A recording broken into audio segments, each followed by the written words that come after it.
All right, Bobby, you wrote the book Launching Financial Grownups. From your perspective, what makes someone a financial grown-up?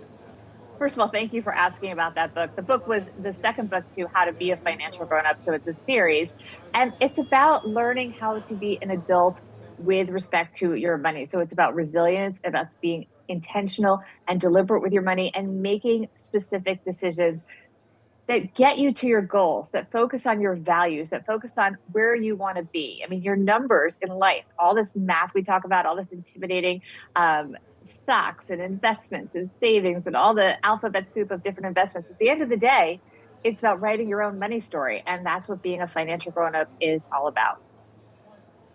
So you mentioned resilience and you mentioned being Yeah. intentional. So what are some of the simple steps everyone can take in terms of being resilient and intentional?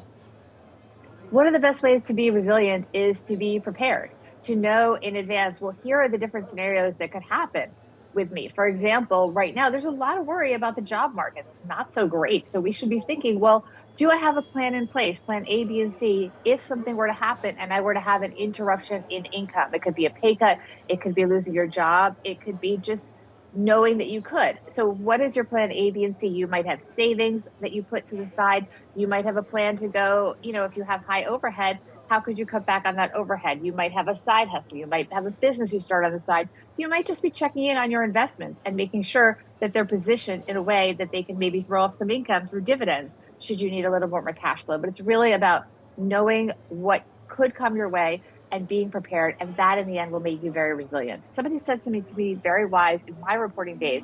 I said, what if you don't have enough money to retire? What's going to happen to you? And they said, you'll just course correct. In other words, so maybe you won't go on the grand trip that you thought you were going to go on for 10 days. Maybe you'll go on it for 5 days. Maybe you'll go on it for a long weekend. It'll be okay. Maybe you'll work a little bit longer. Maybe you'll take a different job. It'll be okay. We have so much stress because we want to kind of tie it up with a bow. But in the end, the vast majority of us are going to be okay as long as we are resilient and intentional with our money and our money decisions.